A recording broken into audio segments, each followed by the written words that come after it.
Let's talk. Charles Brown. Blood and Treasure, the economics of conflict from the Vikings to Ukraine has been described as a brilliant book by the Financial Times chief economics editor, chock full of marvellous nuggets. It's both important and surprisingly cheering, believe it or not, because you may or may not be aware that wars are expensive, both in human terms and monetary ones, but at times they've been an important driver of economic change and progress. I'm delighted to say that Duncan Weldon joins me live on the line now. Duncan, good morning to you. Good morning. Thank you for having me on. Pleasure's all mine. What was, if you like, the spark that made you want to write Blood and Treasure? Yeah. So, I mean, I'm an economist by background. I've worked in economic journalism, in economics. I've written a book on British economic history. So I've always been, involved in and interested in economic history. I've also always been really interested in military history. And I thought there was a space there for bringing together economics and warfare, the history of both, because, the central argument of the book is that the two have always fed off each other. Economic change and economic developments have affected wars and how wars are fought. And the development of warfare and how that's changed the state has had really big economic implications too.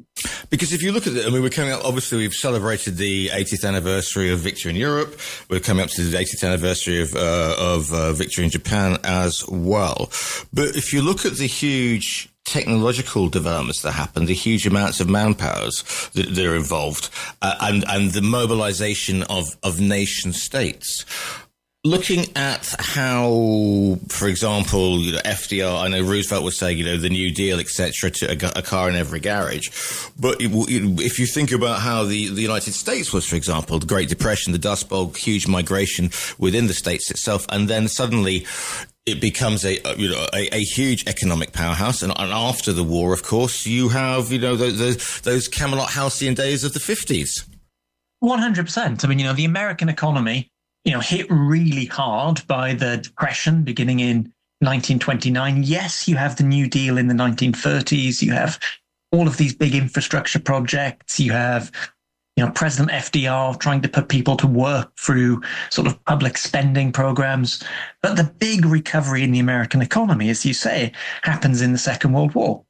Suddenly you've got all of these huge orders, as America becomes the arsenal of democracy, as it becomes a major producer of planes, of tanks, of all of this equipment of war, and the American economy booms. Generally, you're right. We've just had Victory in Europe Day. We're heading towards Victory in Japan Day, the end of the Second World War. The Second World War is really hard to understand without grasping the economics behind it. For the Western allies in particular, Britain, America, this was a war, fought using economic means. They had a huge amount of industrial production, and in the end, they could outbuild their opponents. But also with that, if you look at what happens after the war as well, it reshapes the quote unquote peace that we've enjoyed since then. Because not only do you have, because warfare, horrendous though it is, absolutely spurs technological development. I was only saying this yesterday. So 1939, for example, Blitzkrieg, the Nazis go in, the German army go in, and a lot of it is horse-drawn. And yet by the end of the war, thankfully they haven't got, nuclear weapons, but they do have jet fight, they have jets, they have V2, the rocket program, and that's in the space of 6 years, because countries, and look at the mass production that's going on in the States as well, with bombers coming out literally every day. The bomber that delivers the atomic bomb, pressurized cabins. Within literally a couple of years, they have made strides economically, technology that you wouldn't have been able to do, quite frankly, in peacetime, Duncan. 100%. And, it's the same in the First World War as well. In 1914, Europe's great powers go to war. And, the French still are wearing blue uniforms at times. These are primarily infantry armies that don't look very different from the armies you'd have seen in the late 19th century. All of the armies of 1914 still include a large cavalry component of mounted soldiers, often still carrying swords or lancers. in the German army. And yet by 1918, you've got planes in the sky, you've got tanks fighting on the front, and the number of machine guns and automatic weapons in these armies has changed beyond recognition. You know, a typical British battalion of about 500-600 men went to war in 1914 with 2 machine guns. By 1918, it's more like 40 or 50. You know, this huge innovation under the pressure of war in technology you see in both of the total wars of the 20th century. We've been talking 20th century, but one of the great things about this book is that you go much, much further back than this. And one of my current favourites, because I can go down rabbit holes quicker than Alice, trust me on this one, but one of my current ones is a reappraisal of what we call the original Hun, the Mongol Empire, Genghis Khan, etc. And the Pax Mongolia, and the vastness of the empire. And in a world, Duncan, where we're looking at saying, oh, well, globalization is a bad thing, we should be fighting, certain sectors are saying that. It hadn't occurred to me, but here's the argument, and please make it. Genghis Khan, father of globalization. 100%. You know, to understand Genghis Khan, I mean, you need to step back for a moment and think about the steppe, you know, the great Eurasian steppe, which stretches all the way from Hungary to China. This sort of, huge expanse of grassland throughout central Eurasia. And, the economics of the steppe are very different to the economics you find in China or the Middle East or Europe. It's a harder environment. The climate is harder. It's much harder to, grow stuff there. It's much harder to have the settled agriculture you get in China, the Middle East, and Europe. So the population, rather than being mainly sedentary and farming and living in villages and towns, is primarily nomadic. These are herders who move around with their horses, with their animals. It's a very different type of society created by that climate. Genghis Khan is able to unite the Mongolian tribes, the Mongols, and build this spectacular empire, which stretches all the way from China into Russia, as far south as into the Middle East. Still one of the largest empires the world has ever seen. But yes, the economics of this then become interesting, because once you've got this political union covering Central Eurasia, then suddenly travel along the Silk Roads from Europe to China becomes much safer for the first time in centuries. And you do get the first flowerings of what we might call globalization. Ideas, people, and goods were on the move all along those Silk Roads. Now, the technology of the sort of the mid-medieval period isn't modern technology. You can't move really heavy stuff very far. So the kind of goods that are moving are things with a really high ratio of value to weight. So it's spices, it's silks, it's that sort of thing. But we do have long-range global trade for really the first time in a very long time. So the first modern flowering of what we now call globalization. Because that's the really interesting thing, because if you look at Marco Polo, who everybody raves about, his discovery coming back from and again, we are now in the 21st century, so this is entirely the wrong language, saying that, he brings things back from the Orient. It's only the Orient if you're looking at it from a European perspective. But if you look at the writings of Marco Polo, etc., he's traveling a route that others are using. So it's not one man or one intrepid band going discovering. This is a back and forth trade route, which is introducing all sorts of things between sort of China and Europe. I mean, for goodness sake, didn't Charlemagne get sent an elephant at one point along the Silk Road, if I remember correctly? Sorry.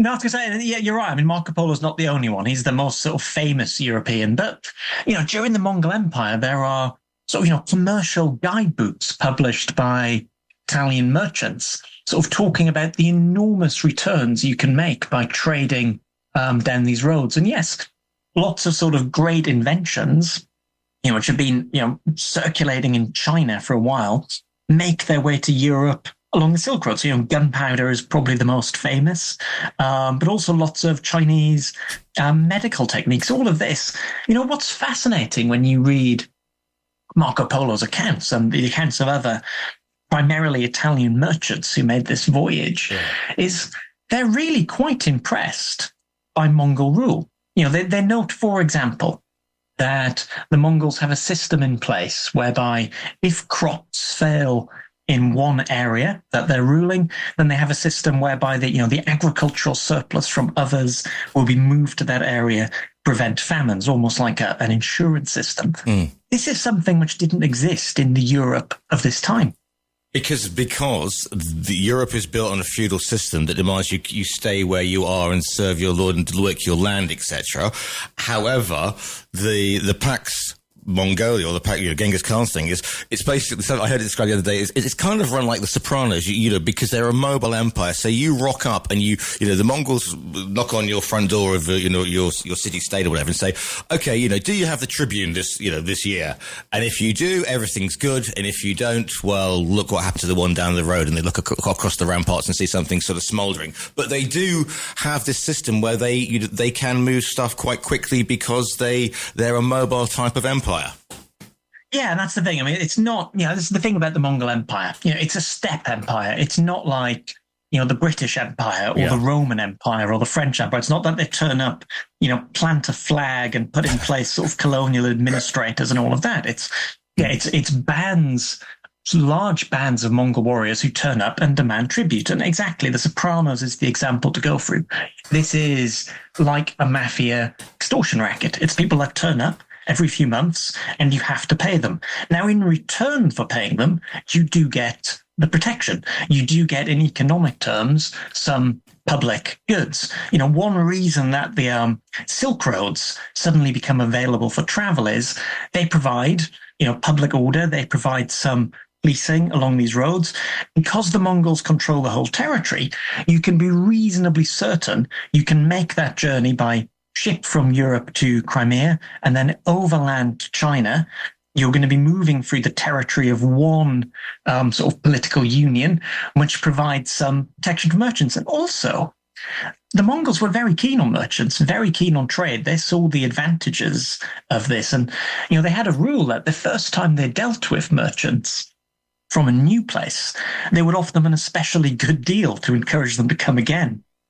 It's fascinating. You also look, because we could go down a Mongol rabbit hole, as I said before, you also look at like things, for example, the Vikings. Now, Viking economic, I mean, we kind of think of that as, arrive, slash burn, get the gold out of the monastery or the nearest religious building, because that's where it is.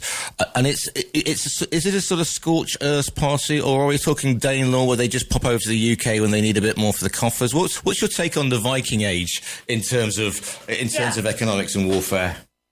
Yeah, so I think there's a couple of things we can say about the Vikings. And the first one is, you get this change. So your initial Viking raids in Britain, in France, all the way down into the Iberian Peninsula, around into the Mediterranean, it's a very, in economics term, zero-sum game. It's some people turn up in a boat, they attack often a monastery, they kill anyone that tries to stop them, they carry off any movable wealth in a boat.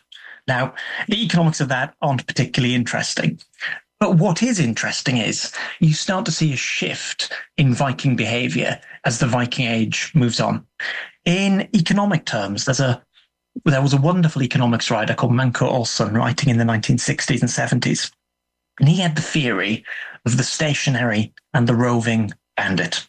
Now, you or me, the ideal type of bandit to be robbed by is neither. No one wants to be robbed by a bandit. Yeah, fair enough. But if you are, fair enough. And if you have to be robbed by a bandit, you would rather it was a stationary one than a roving one, because their incentives are very different. A roving bandit is encouraged to grab as much as they can carry, and it doesn't matter what sort of damage they do when they're stealing stuff. The stationary bandit, who set themselves up in an area, well, they're suddenly incentivized to ensure that you, the person they're regularly robbing, are still there to be robbed in the future. And this is what we start to see of the Vikings when things change. In Britain, in the 860s, we see what people call the Great Heathen Army. Yeah. This is, a Viking invasion on a scale unlike previous raids, an army of several thousand, which is here to stay. Conquers Northumbria, East Anglia, into Mercia. We see similar things in what's now France, the sort of seizure of the Duchy of Normandy, and, around similar things happening in Sicily. Now, these Vikings, who are staying in place, they start to look more like the Mongols. They start to look more like an extortion racket. They, demand regular payments, but in return, they do provide some protection. It's an interesting, because presumably if you're just going on a slash and burn economy in terms of your warfare, you're going to pardon the pun, you're going to burn yourself out because there aren't enough places to actually keep that going unless you're in a state of total warfare. It's interesting you mentioned Normandy because obviously the Vikings sort of morph into the Normans and then 1066 and all that. Oh, but this is the fascinating thing about 1066. There are three claimants to the English throne. We've got, William, Duke of Normandy, descended from Vikings who have taken over Normandy. We've got Harold Hardrada, the actual Viking king of Norway. Yep. And we've got Harold Godwinson, who is part of, by this point, an Anglo-Danish nobility with a lot of Viking. I mean, they're all different flavors of Vikings in one way or another. Vikings turn out to be incredibly effective state builders throughout Europe. And here's the interesting thing, though. We look at the Viking Age. If we look at sort of the 9th, 10th, 11th centuries, you've got this sort of huge amount of Viking raids during this period. Historians tend to call it the Viking Age. And yet, in as best as we can tell from the evidence we have, primarily archaeological, you actually see an increase in trade and an increase in economic production around the North Sea world. So the Vikings, rather than, collapsing regional economies, their presence seems to be stimulating them. Because, now, one way to think about that is the Dangle. People talk about the Dangle, this idea of, payments to get rid of the Vikings. They turn up, they demand X amount of silver, you hand it over, and they promise to go away for a bit. Now, the Danegeld and paying the Danegeld has a bad reputation. Kipling wrote a poem saying never pay the Danegeld because they'll just come back. I always think sort of the advice, never give in to bullies, is much easier to hand out several centuries later when you're not being menaced by a lot of Vikings. Yeah. But the evidence we have is that, you've got to think through what happened. When a Saxon or a Frankish king made a tribute payment to the Vikings, what did the Vikings do with that money? Well, quite often they spent it. And often they spent it on the goods and services of the people that are being, handing it over. So actually, you make these tribute payments, they spend some of the tribute on your goods and services, and what you see is an increase in production and trade. And not only that, of course, we're just looking at, we're being North Sea centric, if you like, because the Viking goes all the way down, the Danube to Constantinople. Hardrada ends up in there. He becomes part of the Praetorian Guard. And again, it's that trade route, because all these Viking cities or ports that are along the great river heading to the east, it's absolutely fascinating. It just turns what we think, what you're taught as a schoolboy, which is basically Kirk Douglas in a pointy hat, on its head. Yeah, absolutely. I mean, they're fascinating. I mean, this is the thing. There's a huge debate amongst historians. Should we think of Vikings as, raiders and pirates, or should we think of them as explorers and traders? And the answer is both at different times. They were very far, fundamentally, they traveled all around the Mediterranean world, all around the North Sea, as far as Greenland, into the Atlantic, up there into what's now Ukraine and Russia as well. Sometimes they were trading, sometimes they were exploring, sometimes they were raiding. It depended on the circumstances they found each time.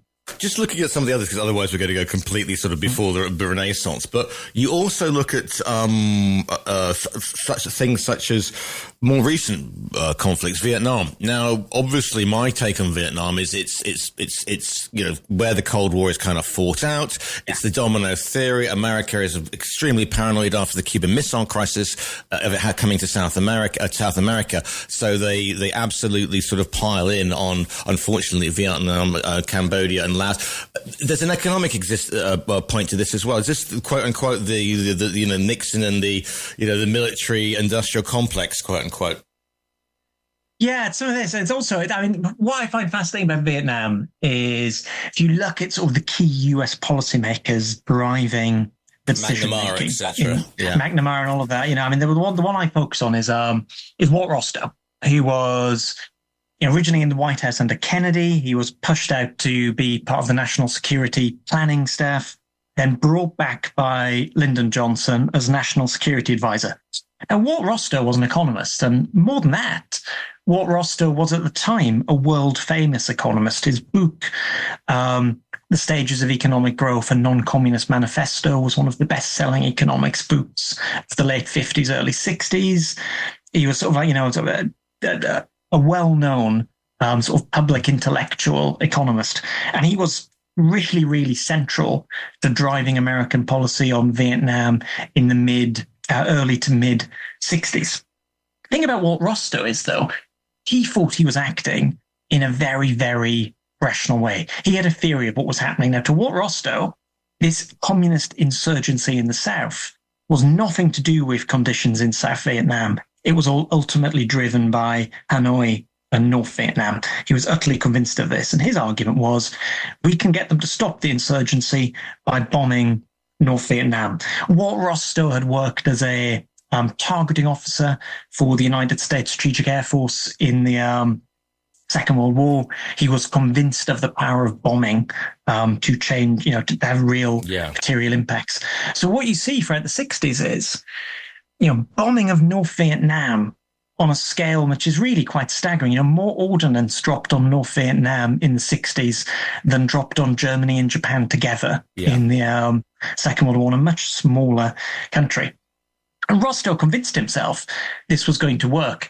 What he didn't get was he had completely misread not only the incentives of the North Vietnamese leadership, but also what he wasn't really grasping was every time the US stepped up bombing of North Vietnam, the end result was more Soviet and Chinese aid for North Vietnam. So you're in this bizarre position that you get so much bombing of North Vietnam, more ordnance than in the Second World War, dropped on this small, undeveloped country. Its economy was bigger in 1975 than 1965. Because every time the bombing stepped up, more Soviet aid or Chinese aid would flow in to make up the damage. And conversely, of course, when the Americans pull out of South Vietnam, it absolutely cripples their economy because they have been literally being, suckled by the American military machine, and it's gone. So all those bars, all those services, all those restaurants have gone. And so South Vietnam not only has lost American military support, but suddenly the economy just not it was particularly strong anyway, but just falls off a cliff, and that is when everything goes horrendously wrong for them. And then the war, the war is over. Yeah. Relatively quickly at that point. But I think what's interesting is one lesson of the book is that economics is one message of the book, I should say, is that economics is a useful tool for understanding conflict. The problem is, if you that's not to say that economists make the best decisions. You look at Vietnam, you look at Walt Rostow as a key decision maker there. The man got almost everything wrong. And what's worse is he was convinced he had an internal model in his head which explained North Vietnamese behavior, which gave him a path to ending the war. But his path to further escalation just never really worked. That's a really, I could talk to you about that one and the mindset of because of, again, that all links back. Second World War, New Deal, bright new world. We're doing the new world order. But I can't let you go because I've only got 2 minutes. So bear with me, because one thing leapt out at me on this, which is about how pirate captains were pioneers of effective HR techniques. Now, are we saying that Bluebeard, Blackbeard, or Jack Sparrow, quote unquote, are now the masters of how to hire and fire? Well, look, the thing about pirates is, you think about a pirate ship, right? A pirate ship is by definition crewed entirely by career criminals. Yes. It's got no recourse to courts or anything like that. And it's not only, a ship crewed entirely by career criminals. It's out there taking loot. And yet, the evidence suggests mutinies were less common on pirate ships than they were on naval ships or merchant ships, despite it literally being crewed by criminals. How? Because pirates had what they called pirate codes. They had this clear set of rules, which everyone signed up to, which said how booty would be distributed, which said how decisions would be made, which laid out punishments for not following the rules, which governed standards of behavior. What you essentially had was this really good good style of management, which bound the incentives of everyone on the ship together and led to really smooth operations. Brilliant. The book is called it's called Blood and Treasure. It is by Duncan Weldon. You can get it from our own virtual bookstore, which I advise you do. Duncan, 10 seconds. Where can people find you online? They can find me on primarily these days on Blue Sky, where I am Duncan Weldon, DuncanWeldon, or they can find me on X, formerly Twitter, where I am a bit less frequently nowadays. Thank you very much for your time today. It's been an absolute pleasure to speak to you. Thank you.